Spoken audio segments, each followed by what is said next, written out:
底片新手，就是面向新手的全攻略。知道底片相机有哪些分类吗？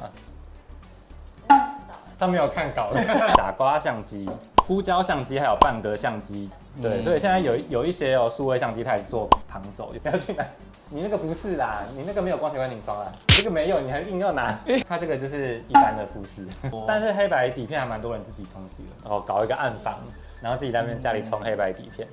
就会骂你的厕所怎么变成这样。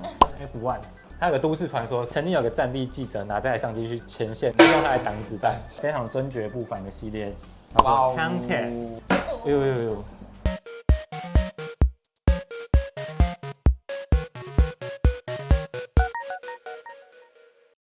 大家好，我是奇诺，我是翔，我是小百合。那欢迎来到我们的新系列，叫做浪浪杂谈。因为我们之前都是一些街拍为主嘛，有一些那种知识性的 talking 或是一些话题，这种可能只能坐下来就是好好谈。所以我们今天大家看到我们来到一个室内的棚拍，对，在之后我们也会用这种形式，就是来跟大家分享一些跟底片啊，还有摄影相关的一些小知识啊，然后话题等等。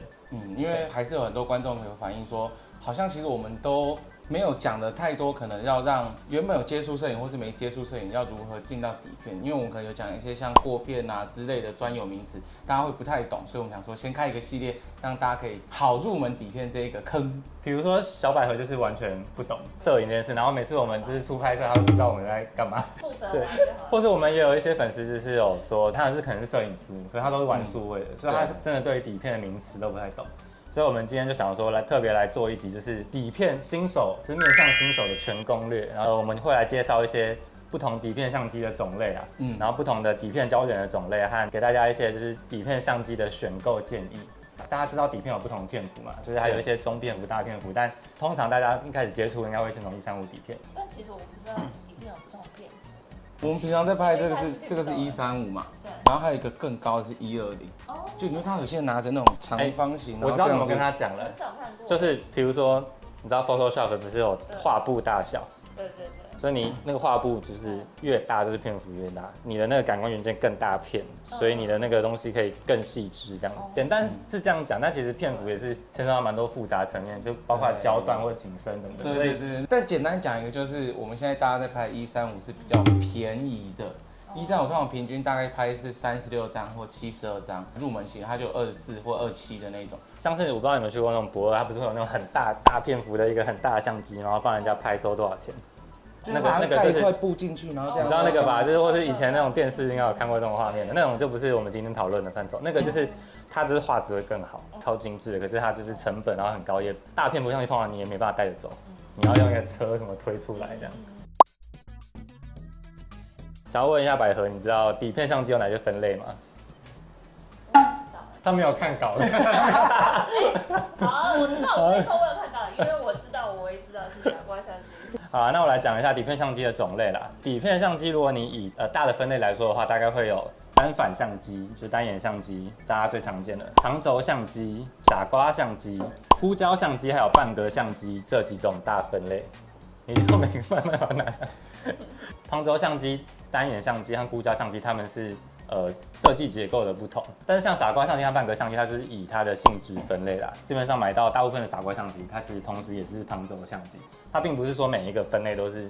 完全独立的，它有可能同时是两种。我知道很多那种完全新手，他们想要进入底片相机的世界，他不一定想要学那么多，就是摄影那么专精到，就是他还需要去学光圈啊、快门等等那些很复杂的东西。所以现在很流行的就是傻瓜相机这个分类啊，摄影就是3个要素嘛，光圈嘛、快门嘛，然后对焦。那傻瓜相机就是你完全不用想这些，它就是自动都帮你弄好，所以你就只要负责拿起相机，然后关景窗，就是拍下去就好。但如果你今天是摄影师，比如说你原本是玩是数位的，你不想要就是你玩底片，你什么都不能操控，你想要就是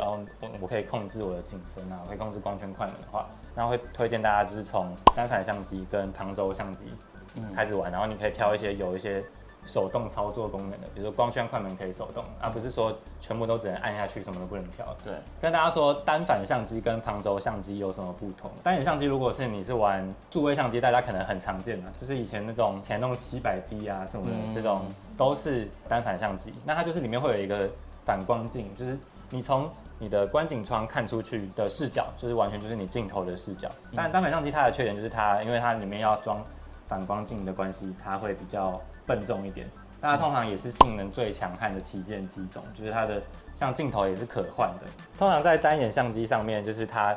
会有各种不同的对焦品啦，列相对焦啊、微棱对焦那种不同的对焦方式。新手想要学摄影，真的建议也可以入一台就是性能强悍的旗舰机。旁轴相机它是观景窗跟它的镜头里面，它的光路是彼此独立的。旁轴相机又被称为联动测距式的相机啦。你从这观景窗看出去，并不是那个镜头的视角，它观景窗里面会有一个就是景框辅助线，你可以看得到你的实际的那个景框以外的画面，所以通常你拍出来会跟你看到会有点小误差，但一些比较高阶的一些旁轴机种，他们呢都会有一些视差补偿。大家想说为什么它有误差，我还用这种相机拍照呢？因为它通常旁轴相机它会比较轻便，它性能可能普遍没有单反相机那么强悍，但是也足够新手使用的啦。很多人会说为什么旁轴相机可以让你好好的学习到摄影，就是因为我刚刚前面说的，你在那个观景窗里面，你可以看到景框以外的东西，比如说你今天用手机拍照的时候，假如你要拍有一个人走进你的画面，你是不是要等到他走进来你才看得到，你才按？对。但是因为我们刚刚说旁轴，你可以看得到你实际取景外面的东西，对对，所以比如说你就可以知道有个人他走进来，他还没走进来你就知道，所以它可以帮助你观察景框外面的画面的人事物，有一个 standby 的时间这样。对，所以现在有一些数位相机它也做旁轴，有这种光学观景窗，像就是你要去哪？你那个不是啦，你那个没有光学观景窗啦，这个没有，你还硬要拿。富士有一台就是 X100系列，它就是带有光学观景窗，就是你看出去有那个可以看到景框画面的，但不是他手上这台啦。对啊，它这个就是一般的富士，没有那么尊爵不凡。如果是在旁轴相机上面，它通常会是使用一种叫黄斑叠影对焦的方式啊，会有一个黄色的叠影在画面中间。大家如果不知道我们在讲的有点抽象的话，可以去看我们之前介绍 QL17的这一集。对，然后它就是用黄斑对焦这种机构，它有一个小缺点就是它在一些比较光线暗的地方比较看不到。对，半格相机是什么呢？大家如果看我们频道第1集，我们那一集就是有讲半格相机嘛。对，还记得半过的全切吗？对啊，这个口诀已经掰了。对，白了。但没关系，我还记得半格是什么。大家知道，一般我们底片胶卷通常135最常见是36张一卷，半格就是可以让你一次只拍半张。现在底片那么贵，你想要省钱的话，就是大家可以从半格开始。但我也不建议新手一开始第一台底片就只有半格相机，因为它一开始被制作出来就是可能你想要省钱你拍半格，所以它通常用料和就是它的结构比较简单，所以大家看到市面上几乎不是全部，是几乎所有半格相机都是固胶相机。那我会不建议新手一开始就从固胶相机开始入门，因为它没有办法让你相机上直接看到我现在有对到焦。对，你要靠一些经验或者技巧去判断。如果你完全没有摄影概念，你通常会拍得蛮失望的，就是你整卷洗出来都没有对到焦，糊掉这样子。我们今天待会会介绍的那些推荐相机，也先排除了固胶相机的部分，但固胶相机也是有它的一些很优秀的一些相机的型号，就是如果大家真的有兴趣，也可以慢慢先学会一些基础的摄影之后，开始往后再去买固胶相机。那通常135底片大致上分类可以分为彩色负片、彩色正片、黑白负片、黑白正片，还有电影底片。那我们先来介绍新手入门建议先拍这种彩色负片啊。那什么是彩色负片呢？就是顾名思义，它就是拍出来的画面会是彩色的嘛。负片的意思是你洗出来，在那个底片胶卷上，它显示的会是亮面和暗面反转的。小百合应该有看过那种照片吧？没有吗？洗出来它会先是黑白颜色是相反，然后颜色也是互补，比如说黄色会变成蓝色这样子。后面扫描的时候，他们会再把它反转回正常颜色。那这种底片会是新手比较好入门，它价钱相对也比正片低廉。以现在大家比较买得到的厂牌来说，就是3大厂：柯达、跟富士、跟 Agfa。其实现在呢，就是富士跟 Agfa 的底片都停产，一般的彩色负片的价钱越来越涨了。目前以这3个厂牌来说，应该是柯达会比较便宜一点。对，大家去买那种柯达的200度啊。我们今天拍是8月中嘛，最近大概这1个月，柯达最便宜的 Color Plus 约莫价钱是300出头到350，大概是参考就好，有可能参考就好。你看到这影片的时候已经涨翻天，或是更便宜了。我今天是8月16。负片还有一个好处是什么？它宽容度比较高。宽容度就是说你拍出来你的光圈快门没控制好，你拍出来太暗太亮。负片上面通常会有3、4档的正负3、4档的，就是宽容度，就是你拍太暗了，它透过后期一些扫描的时候都可以再救回来。对，彩色正片要先跟大家讲一下，就是正片这个东西，它其实有2个意思，大家很容易搞混。它有第一个意义就是，其实我们一般就是负片，你在拍完之后，冲洗完之后，假如你是要放应用的，它还会再把它反转成，就是它的颜色会是正的，不是反转的那种片，然后它是供你放映拷贝用，那种通常也是被称为正片。那通常我们就是拍摄用的这种底片，有另外一种它也叫正片的话，它其实应该正式名字叫做反转片。反转片意思就是你的那个底片你洗出来，它在你的胶卷上面它显示就已经是正常的颜色。小白应该看过那种幻灯片吧？幻灯机，然后它会插进一张，然后就播放。很多那种再补一集，我直接带来。那我那种幻灯片也是用这种正片去做的。它就是早期拍完之后会直接有点类似护背的感觉，然后就直接夹到片夹。大家知道怎么判断正片跟负片呢？就是通常负片它底片上就是它要么写负片，它要不然就会写那个 negative 就是负片的意思。正片的话通常会写 reverse， 就是反转片，或是像我们手上这卷柯达，就是它要写一个 crown。如果看到底片上就是它写一个 crown， 它也就是代表它是正片的意思。那通常正片的话，它洗出来颜色会很漂亮，就是会比负片还要艳丽。但是呢，它的宽容度很低，几乎就是你曝光完全精准。所以新手一开始不建议就是直接都来拍正片，而且还比较贵啦。通常一卷正片现在应该也是要500-600了吧？不止啦，就是600-700。我之前比较拮据，我一开始在拍底片，然后我好像也只拍过1-2卷正片了，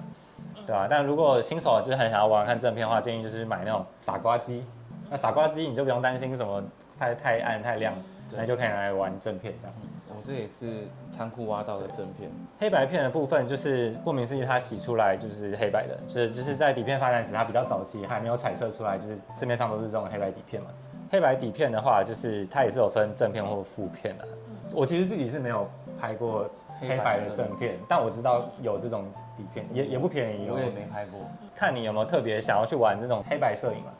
所以黑白摄影它通常就是要求就是可能光线然后对比的控制，所以如果大家有兴趣玩这种黑白摄影，你也可以挑战看看黑白底片。练手也可以练，因为它相较起来一卷都比较便宜。对，而且比较便宜啦。但是其实讲实话，我去算过，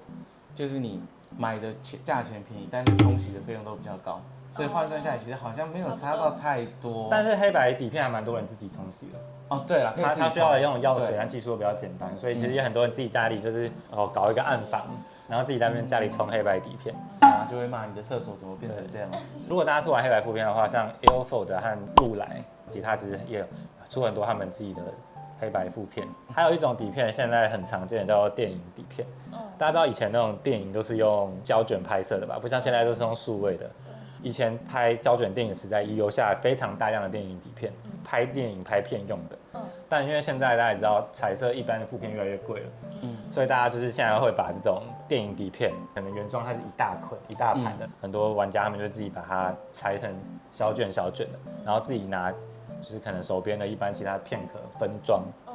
跟一般负片有什么不一样呢？它通常会分成灯光片和日光片。日光片字尾带 D， 灯光片字尾带 T， 它两个有什么不一样呢？因为它以前拍片用，有时候会在室内和室外。通常室内不是大家打灯，可能通常比较黄嘛，比较暖。早期都是钨丝灯，都是黄光为主。对，所以室内的灯光片，它那个底片本身拍出来其实是颜色会偏冷，会偏蓝，所以它刚好如果是在室内拍的话，就是会跟那个黄光抵消。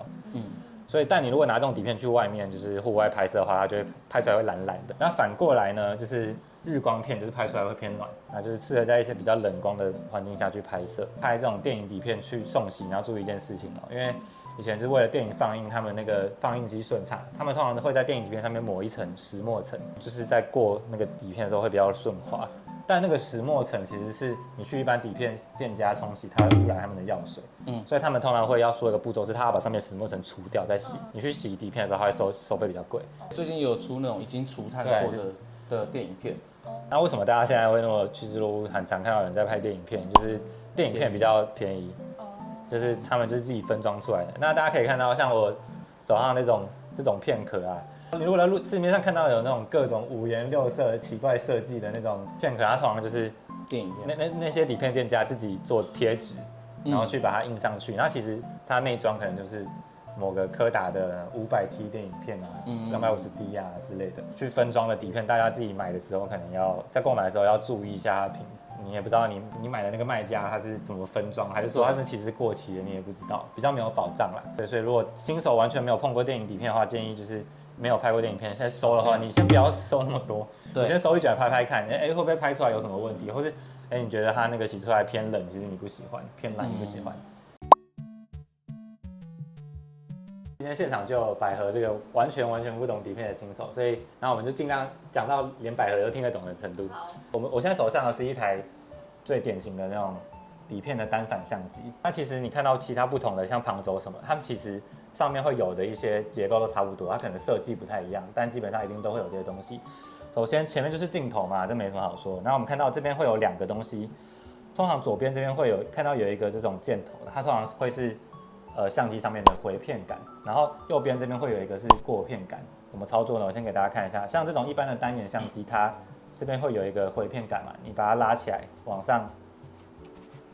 一拉，后面的底片仓就会打开。然后大家可以看到，这就是底片仓，中间就是快门帘，也就是让你的片我们会放在底片它该放的底片仓的地方，然后把它拉开，覆盖过这个快门帘。快门帘就是在你按下快门拍照的时候，它光线就会透过快门帘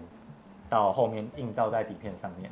那我现在就来教大家怎么操作，如何装你的底片在相机里面。大家可以看到，我们现在手上这是一卷我们的测试片啊。那我们第一步就是打开底片仓之后，把底片这样放进来。然后它的方向就是它有一个开口，就是像这样放在上面。放上来之后，你要先把这个通常在左边啦，但也不一定，每台相机不一定。通常在左边它会有一个回片轴插进去这个底片里面，然后你就是把它的底片的这个片头拉出来，拉到盖过这个快门帘之后呢，大家会看到右边这边会有一个齿孔，让你把你的底片卡在这个齿孔上。然后它通常右边这边会有一个让你卡住你的底片片头的地方，所以我们今天操作，像大家有看到这边这个白色，它中间有个细缝。那我自己的做法，我通常会习惯底片片头，我会稍微这样子捏，把它捏起来，捏了一个折痕，让它比较好卡住这里面。我随便卡进其中一个，好，我把它卡进那个缝隙，它会有点阻力，有没有？卡进来之后，那现在不是啷啷的吗？那我现在不要让它啷啷怎么办？我这边左边压好，我的底片它现在不是太多了吗？然后大家看到这个，刚刚不是有一个片轴吗？这个杆回片杆，你把它拉起来之后，顺时针回转，顺时针是把它收进去的意思。好，我就手，你看它就把它卷紧。这边转紧之后，你要确定你的片头有卡在过片轴，然后你的齿轮也有卡好。那我们现在用相机的快门过片，过片就是让你过一下，通常一般的135相机过一下它就是一张，所以我们现在就是我们要让它确定你的底片有卡进这个过片轴里面，那你过一下，你看它会卷进去。通常建议大家大概过个2-3圈比较保险。那过片就是让你拍摄下一张，那你拍摄下一张之前，它为了让你不要同一张照片不小心拍到2次，它叠在一起，所以你一定要按下快门，它来让你拍下一张。我这边就按快门，你再过一次，有没有看到那个底片它是卷进去了？通常这样就卷紧了。你如果没卷紧，它会松回来，那你就这卷底片对吧？你就没有拍到了。过2下，然后确保它这样子过片轴，它有顺利卷进去。这个时候我们就可以把背盖这样盖起来。你把背盖盖起来之后，上面会有一个计数器。刚刚怎么在36？过片，因为你前面刚刚大家看到嘛，我们把底片从片壳拉出来，所以它已经曝光，已经不能拍照了。所以你前面你千万不要你很重要的照片，你直接第一张就拍哦，它可能拍出来洗出来是亮的，什么都没有。所以通常建议就是大家底片合起来之后，过片隔3-4下，过到它的计数器显示到第1张为止。当然也有一种玩法是大家喜欢那种烧片头，就是你第1张它前面是白的，然后后面可能拍了一点东西，它中间会有个不规则的那种，很像是被火烧过的样子。很多人就会在可能过个1-2张他就直接拍了。那大家要确定，就是你底片背盖起来之后，刚刚说这个是回片轴，然后这边是过片杆。那你要怎么确定你的底片真的有装好了？就是我现在拍照过片，你看你的回片轴在你过片的时候，过片就是把它往右边拉，回片就是把它往左边扯。所以如果你的底片顺利有装好的话，这2边会是联动，你右边这样子过片的时候，左边还会动。如果你发现你不管怎么过片这边都没在动，那代表什么？就是它根本就没有，这边是没有卷进来的，对不对？所以如果你没有确认这一步，其实你没有装好的话，然后你就拍了30张，你打开发现它根本就没有装上去，你一张都没拍到。我以前刚开始在拍底片也有发生过这种情形嘛，就会很尴尬。我底片装好了，确定我装好，我就拍，通常一卷就是36张嘛。那你拍完之后，你要怎么样把它拿出来去洗？那大家可以看到，通常在底片相机的下面会有一个就是一个小的按钮。那这个按钮是什么意思呢？就是我们刚刚说回片轴，就是把那个底片卷回去那个壳子里。通常它的设计上，就是相机设计上，它为了怕你拍到一半你忘记，就是你不小心把你的底片就卷回去了，它会有一个防呆机制，就是你这个东西如果没有按下去的状况下，它是卷不回去的。所以如果你没有按下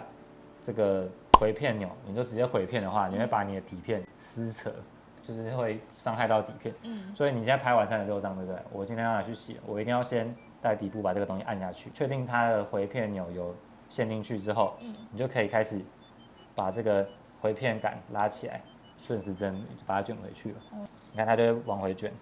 所以你会有个阻力。那如果发现其实你在卷的时候它都没有阻力的话，代表什么呢？没东西卷。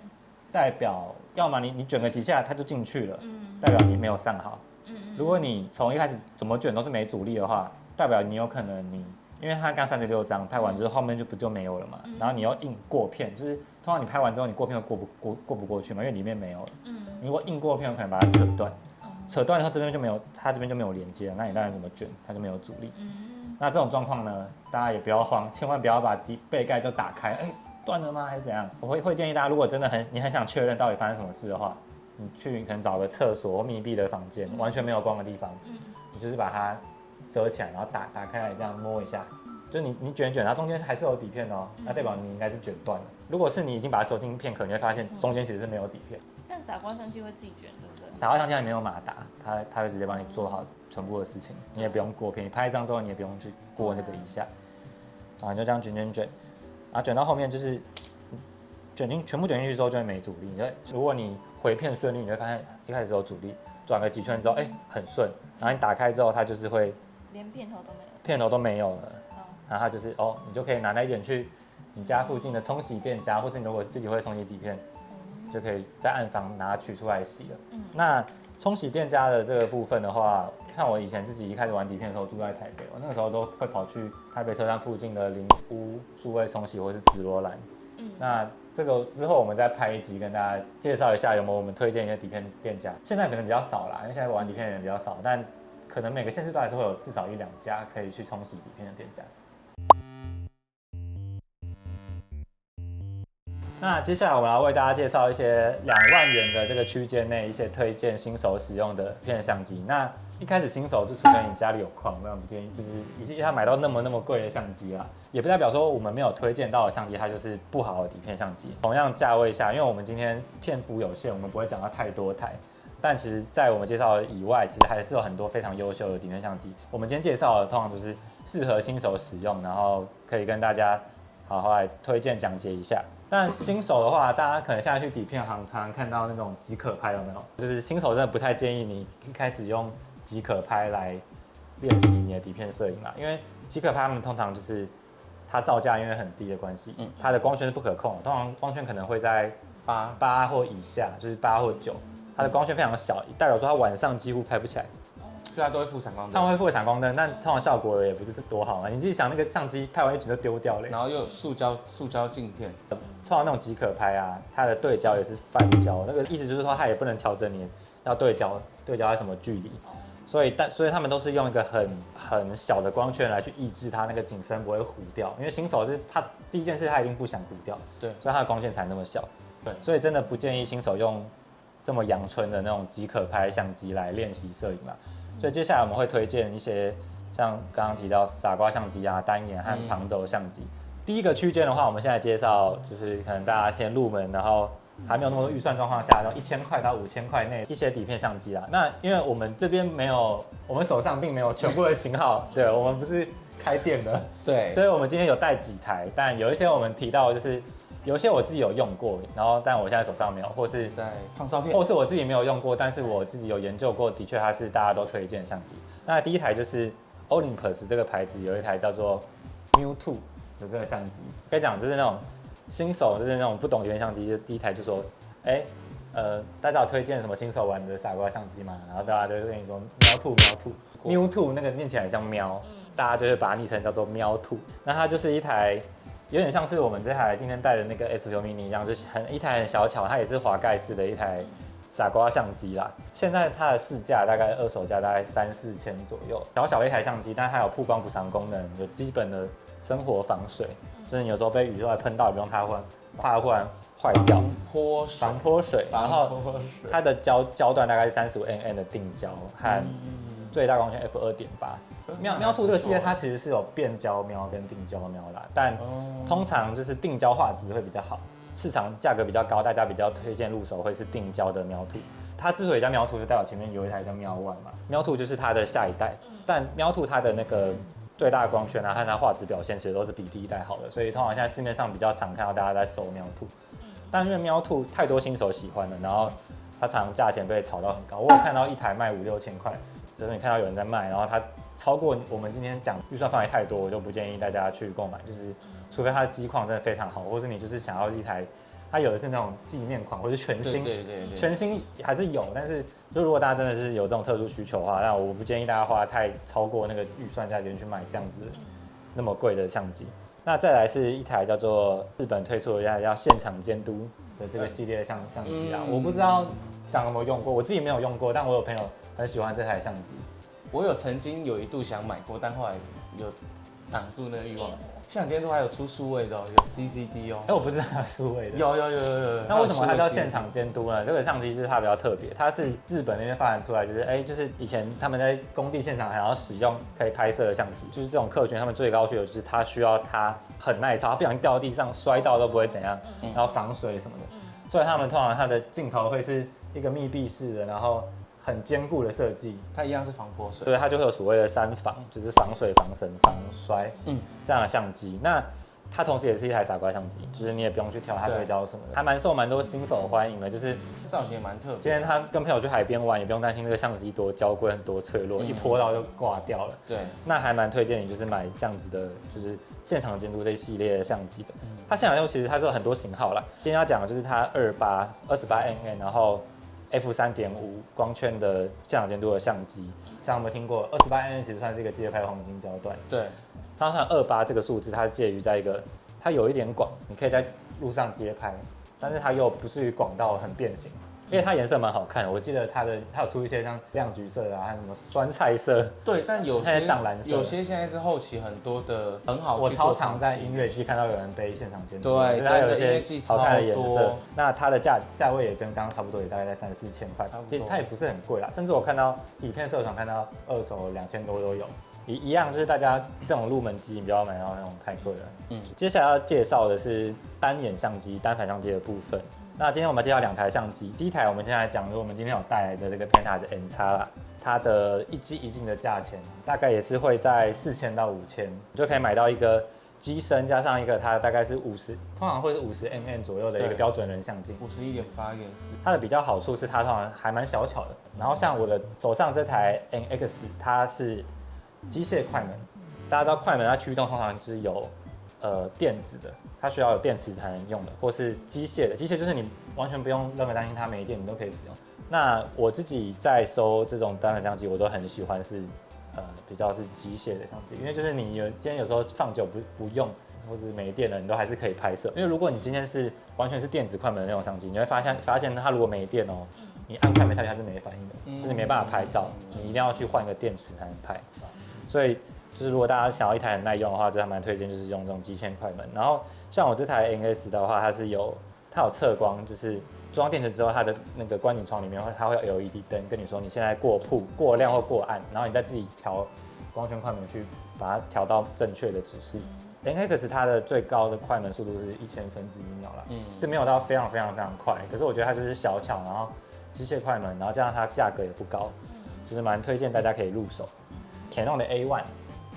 我不知道想有没有用过啦。我是 A1P，A1 是比 A1P 再更旗舰一点的。它就是 Canon 他们出的当年的旗舰的底片相机啦。那它就是还蛮不错的，它就是有全自动 P 模式，然后它也有光圈先决跟快门先决。我觉得这蛮难得，因为你常常看到在现在数位相机可能不稀奇啦，在以前底片相机有一些它可能就是只能光圈宣觉。A1 那台它是同时都你可以切换，我今天要 AV 或者 TV 模式。哦，它还有一个很特别的点，它有个重复曝光钮。它那台这个功能就是你可以先按下那个重复曝光钮之后，你过了之后它还在同一张，所以你可以把2个画面你拍的照叠在一起。我不知道就是小白有没有看过那种照片，就是2个照片叠在一起的。其实Canon 他们的那个底片相机其实还有个更旗舰叫 F1， 但 A1 的话它优点就是它是比 F1 再轻一点，就是大家也可能新手不想来一下就买到太旗舰但太重的相机，你就可以考虑 A1。但 A1 有一个要注意的点就是它的快门是电子的。对，就是它就是我刚刚前面说，你如果你没有装电池，它没电，你就不能按快门拍照了。好，那 QL17 接下来介绍这个旁轴相机是我之前有跟我们有一期节目介绍过了，我这边就大概带过来。这就是我第一台买的底片相机。为什么我一开始不是考虑这种很笨重的单眼？就是我想要有一台机带就是很轻盈的相机，像你可以给百合拿看这2台的重量差距，你应该感受的很直观感受得出来，差蛮多的，有吗？有吧？这台也比想象很重。其他旁轴应该是有一些，如果是塑胶会更轻，因为我这台也是全金属的啦。那为什么推荐大家买这台 QL17 呢？第一个是它是快门先决啦，它是你可以控制你的快门，它帮你配光圈。再来它有 1.7 的大光圈，就是晚上拍照都拍得起来，然后你要拍一个那种比较前景深的，拍人像也可以拍。对，而且它有一个之前我们介绍过，它有一个 Quick Loading 系统。我们刚刚不是有介绍过，你那个装片你还要去卡那个磁孔。这台不用，就是之前我们有介绍过，你只要底片放进去，它到一个前面，你什么都不用做，去卡进去，你就是过片4下，它就是上片了。你发现自己的那个上片技巧超烂，就是你超不会装底片的话，你可以第一台先买这个来，它可以就是懒人装底片，对。而且它也有那个快门锁，就是你如果今天曝光太暗太亮，它会不让你按快门，就是防止你拍出失败的照片。那接下来就是5000块到1万块的价位，开始有一些中阶的一些随身相机，或是一些比较高阶一点的单反相机。单反相机。对，那5000到1万，那一样是傻瓜机线，跟大家来介绍一下，类似我们之前介绍过的这台 SPO Mini。那 SPO Mini 它的焦段是32mm，然后 f3.5 的大光圈。其实它不到非常非常大啦，就刚刚说过前面有些傻瓜机他们都2.8。为什么我会推这台 SPO Mini？ 因为它就是街拍上来讲，大家是不是很希望有一台相机马上开机，就是你就可以马上按下快门，不用在那边等它镜头伸缩。你如果去跟就是刚前面讲的喵兔比较的话，这台相机它开机那个非常迅速。通常喵兔你开机之后，它还会等它伸缩一下，就是你是那种街拍抓拍戏的那种，你喜欢在路上看到忽然有个人经过一个很有趣的画面，你马上就想要捕捉下来。推荐大家入手这台，你通常一开机，它那个一瞬间你就可以拍了，抓拍性能非常好。再来它的画质还有一些抗耀光的性能，你对着比较强光拍，它画质表现通常都会优于喵兔。然后再加上它有一个我们前面介绍过，我觉得很棒的功能，就是你半按快门的状态下，它的观景常是会有一个曝光补偿，所以你就不用担心说你拍出来，其实你这个东西你以为有拍到，结果没有路径。然后目前二手价也是大概5000到7000块。要看品相，它有银机和黑机的版本啊。那黑机通常价钱比较高，因为它银器超容易剥落。你看我这个怎么已经不成样了？看过有那种很漂亮的黑机银机卖到8000块，你如果买到一些比较便宜的价格，有可以买到5000块左右的话，有的那个喵兔也是炒到4、5千。如果是他们2个在差不多价格的话，我建议大家真的要选这台，因为这台比较没有被炒作那么夸张，喵兔炒作的太夸张了。这台相机它的画质还是比较轻吗？比喵兔来说？其实我觉得差不多啦，它就是塑胶，它出门没有什么压力。女生会喜欢的就是这种。那接下来跟大家介绍的相机是我其实自己没有买过，但是我知道它是一台很多人向往的相机，是想应该有听过，就是蔡司的 T 星镀膜的，用在很多高级随身机才会有的镜头吧。蔡司是一个它来自德国一个非常知名的相机和镜头的厂牌，那他们家的那个镜头就是画质非常锐利，用上蔡司的镜头的相机都蛮贵的，都破万。那我们接下来要介绍它这个系列的相机，它是10000元以下的雅西卡推出的 T 系列。那我们今天要跟大家推荐的是 T5，为什么可以那么便宜？是因为它的机身其实是塑胶的，它有点像是它把它的成本全部堆在它的镜头。如果大家就是预算没有很高，然后你重视的不是那个外观一定要多美多高级，然后你重视的是它的镜头的话，推荐大家可以入手雅西卡 T5 这台相机。那为什么推荐 T5 呢？它就这个系列的第5代嘛。那它是35mm 焦段 f3.5， 光圈没有很大，但他们这系列就是用上刚刚前面说的，他们是天赛 Taser 这个蔡司 T 镜头，然后它这一系列 T5它其实是改善了它的自动对焦功能，来到了它有160段的自动对焦，然后它有一个非常非常特别这系列的功能，就是它有焦频观景窗。哦，大家应该知道，像我们现在买数位相机，不是有喜欢买那种有荧幕可以掀起来的吗？上面它就会有一个观景窗，让你直接看到你前面拍手，然后你路人比较不会注意到你在拍它，那个偷拍神器。腰屏这个设计比较多出现在我们前面有说的所谓120底片相机，它还蛮多数都是用腰屏，所以这个还蛮特别，就是在雅西卡这系列相机，他们居然有使用了腰屏观景窗这样子的结构。你是想要在路上街拍，但你想要很低调，不要被人注意到，建议可以去买有腰屏观景窗的这些相机。毕竟它是用上那么好的镜头，它大概我看最近看二手价也是在7000到9000。单反相机的部分的话，尼康的 FN2， 哇！假设你今天问一个底片玩家，我想要玩底片，然后我想要玩单眼相机，我推荐我哪台？大家都会叫你来 FN2。因为 FM 它的快门方式其实算真的是，它做了一个创举，是它蜂巢式快门，它可以到快门4000分之1秒。4000分之一，它好处在哪里呢？就是你可以在大白天用更大的光圈去拍。或是你拍摄一些更高速移动的物品，你也可以记者啊去拍到它更及时、更精准、更没有晃到的画面啊。所以当年到现在都是一个非常热门的相机。然后当年我其实就是有点反骨，当年我那天在玩底片，我也想说大家都说 FN2， 我就是不要，我就是要买旁轴。旁轴就是帅。我是穷，所以我才买 A1。有一张很经典的底片拍摄的照片，就是一个记者去拍那个阿富汗的一个女孩，那个很经典的一张传世的作品，它其实就是用 FN2 这台相机去拍摄。它同时跟前面我提到 A1 一样，它也是有重复曝光的功能。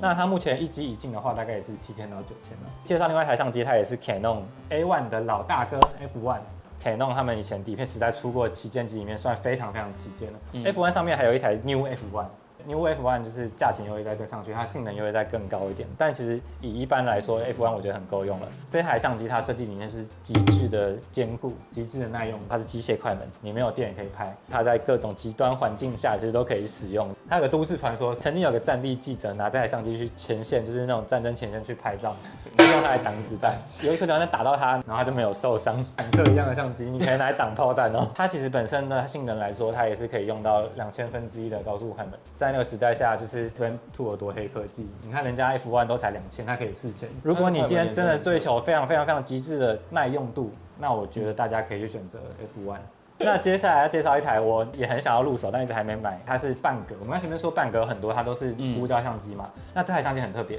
它是半格相机，但是它是半格单眼相机，它可以换镜头。大部分的半格相机都是不能换镜。Olympus 推出了一台叫做 Pen FT。Pen 系列就是 Olympus 他们推出一些比较小巧的一些随身机啦。那他们这个系列有 Pen F 和 Pen FT。那 FT 它本身有带测光表，Pen F 的话它其实是没有测光表的版本啦。你有底片的预算考量，你真的很想要一台半格相机的话，建议你就可以直上这台相机。它就是也可以搭配一些就是 Olympus 他们自己推出的一些优秀的镜头，但那个镜头焦段要因为半格嘛。就跟那个数位时代的那个 APS-C 一样，是你这个焦段要自己乘以1.3。好，那接下来是1万到2万块这个价位哦，都是高阶随身机为主，高阶傻瓜机为主。对，还没有被炒得那么夸张的傻瓜相机为主。还蛮夸张的吧？没有啊，有一些那张 T3都超夸张，4、5万哎。对啊。接下来要先介绍，它是理光的 GR-ES。GR 其实他们这个系列是一直从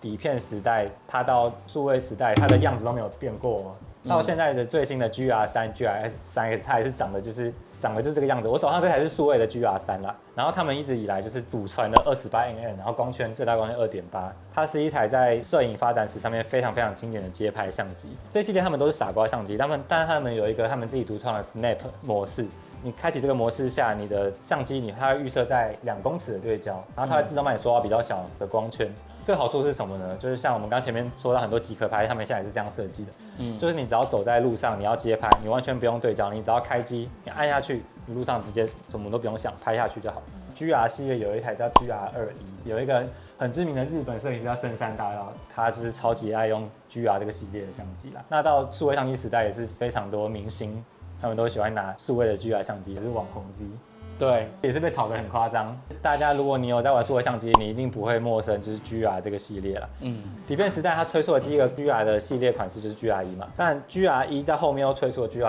GR-ES 和 GR-EV。那这2个版本，他们增加了一些像是荧幕观景窗的背光功能，和镀膜设计也是有改善。所以就是 GR-ES 和 GR-EV 是还蛮推荐大家入手，在15000到2万这个区间内可以买到。那如果大家预算比较有限，你只有10000元出头的话，你也可以去买就是不带后缀的 GR-E。接下来是柯尼卡他们出的蛮旗舰的一台傻瓜相机，叫做 Hesser AF， 它的焦段是35mm， 然后光圈是 f2。对啊，柯尼卡这个牌子也是当年在底片时代很活跃，他们也是当年也是有推出底片胶卷啊。但它的底片现在都不能用了哦，不要拿来用哦，它的品质没有那么好哦。Hesser AF 它其实是有 P 模式，自动帮你调整光圈，让你避免过曝的功能。它也是一个对焦很精准快速的一台傻瓜相机，然后也有我刚刚说的那个对焦取景框的补偿。再来它有个他们非常知名的是静音模式，你开启静音模式的状况下，你就是路上拍照那快门声会变得很小声。记者应该蛮喜欢用。对。那接下来我们就要来讲一个非常尊爵不凡的系列，叫做 Countess。通常这都会在相机店，你看到它都会在玻璃柜里面哦。大家不知道有没有听过一个品牌叫金瓷，金瓷早期也是一个日本推出蛮多很优秀的相机的牌子，它后来就是跟超强的半格 Countess 家他们基本上就是已经跟金瓷是合并了。它就是最知名的系列的傻瓜随身机是有分 T 这个系列，它是定焦的，和 TVS 它这个是变焦系列。2万元价位内，我们会介绍就是 Countess T 和 TVS 这2台相机 ，T2 和 T3，我们今天不会介绍，它现在都是已经被炒到超级天价的相机。就是 Countess T 的第一台定焦相机是 T1。为什么我觉得它可能没有被炒到太高的原因，是因为它比起它后面的那些全部都是自动傻瓜的相机而言，它是一台 RF 相机，它就是需要你去手动去对焦那个黄斑。它的焦段是38mm， 最大光圈 f2.8，它一样是使用了跟后面的 T2 一样，它一样是用 Zoner 的那个蔡司 T 镜头，所以其实它跟 T2 的镜头是一样。没有那么高预算拉到去买 T2、T3 的话，建议就是可以入手这个 T1。T1 它是有个很特别的设计，是它的镜头是有一个吊桥式设计，是有一片你要这样往下拉，它就会镜头伸出来。然后它同时也是有曝光补偿正负1.5档，然后它本身也有光圈先决啦。所以如果今天大家就是没有办法有预算买 T2、T3，推荐可以去买 T1。啊，我们手上刚好我手上有这台就是 Countess 的 TVS， 我当年收的价钱是1万以内，那现在应该也是被炒到1万，快15000左右了啦。那它就是我们现在就是数位时代，他回去拍底片就是比较追求画质，比较不追求什么变焦。但其实当年变焦机其实是卖的比定焦机贵的，因为那种家庭旅游，他们都会想要有一个可以拉近拉远嘛。TVS 它其实是跟 T2 同个时代出来，它定价是比那个 T2 还贵哦。我其实真的很喜欢 Countess T 系列他们的做工，机身那个合金它是有点香槟色的，快门还是那种蓝宝石材料。那 TVS 它总共出了3代，我这个是第1代。它的变焦焦段是从28mm 到58mm，然后它的变焦方式就是要拨动它这个变焦杆。它在变焦杆在最下面的时候，你可以从光影上看，如果没开机的它状态下，它会是写拨动那个变焦杆去从28到58切换。那有个小缺点就是，假如你要一个固定的焦段但你很难，你要就是很细微去调到你要的那个焦段。它本身的功能蛮旗舰，它可以自动对焦，它测光也是有 P 档。然后也是有光圈宣决，所以你也可以，你要大光圈，它最大光圈是3.5到6.5，它不是很定光圈啊。对，因为变焦镜头。你在58mm底下就是最大光圈6.5，然后它本身还有带5档的曝光补偿。定焦机跟变焦机比起来，这种变焦它画质会比较软一点。它当然变焦你不能跟 T2、T3 那样比，没有那么锐。而且我跟你讲，这台我觉得它有非常非常特别的定位，它的最广端是28，它是在你在这个价位段里面买到很少见的你这个蔡司头，然后是28mm。我们刚刚前面说 T 和 T2 他们都是38，那刚刚28是说我刚刚说就是它是一个很黄金街拍焦段嘛，它是你可以在2万元内入手 Countess T， 然后有28mm，你可以把它当成28定焦拍。那接下来要讲的一台也是 Countess 的 G1， 然后它是个很特别的系列，底片时代一个大同时有自动对焦这种随身高阶相机，但它可以换镜头的旁轴相机。这个系列机身部分有 G1 和 G2。G2 比较贵一点，所以我们今天主要介绍 G1。这个系列它其实都是镜头价钱大于机身。它机身其实有分2个，是绿标和白标。底片仓打开里面会有一个贴纸，那你如果是绿色贴纸，它就是绿标；白色贴纸它就是白标啦。绿标的机身会贵一点，跟着它的机身的发展，它后来又陆续推出了新的镜头，所以它白标是它比较早期推出的，它后续是接不上一些新推出的一些新镜头的。你想要多一点选择，你可以买就是绿标的版本。这系列的话，它为人津津乐道，就是它有很多配套的蔡司 T 星镀膜的一些很优秀的镜头啦。白标的版本的话，就是有机会在15000到2万内收得到1机1镜。本身贵一点的镜头，有可能那个镜头就快破2万了。如果你是收那种比如说90mm 啊的1机1镜，是蛮有机会压在2万以内的，跟我们前面介绍的那个 TVS 一样，那还有自动对焦，也有手动对焦。就是大概好几年前，我去一个底片相机室，我那时候看到一台 G1，然后加45mm，没买，他卖9000呢，现在快2万了。那时候真是没买，就是真的超亏。可以推荐大家，如果看到有合适价位，然后在这个区间的也可以买。如果大家真的很想要知道有哪些2万块以上的相机，我们之后也可以再做一集介绍，但尽量我们要记得到，对，我手上没有，对啊，小本频道。好，那以上介绍完2万块区间以内的，跟大家推荐一些新手很推荐购买的底片相机，希望有帮助到一些想要入门底片摄影的一些新手们。那如果大家有觉得我们讲的一些有遗漏，或者说大家听到我们想要介绍更多关于底片的哪些知识的话，欢迎在底下说明栏留言。那最近我们写真浪漫旅也开了我们新的 IG 的粉专，我们也会把链接放在底下说明栏，那欢迎大家就是去帮我们去追踪起来。我们频道的动态啊，然后一些相关的讯息，我们也会丢在 IG 粉专跟大家分享。如果你喜欢今天节目的话，欢迎订阅、按赞、分享并开启小铃铛。我们是写真浪漫旅，我们下次见。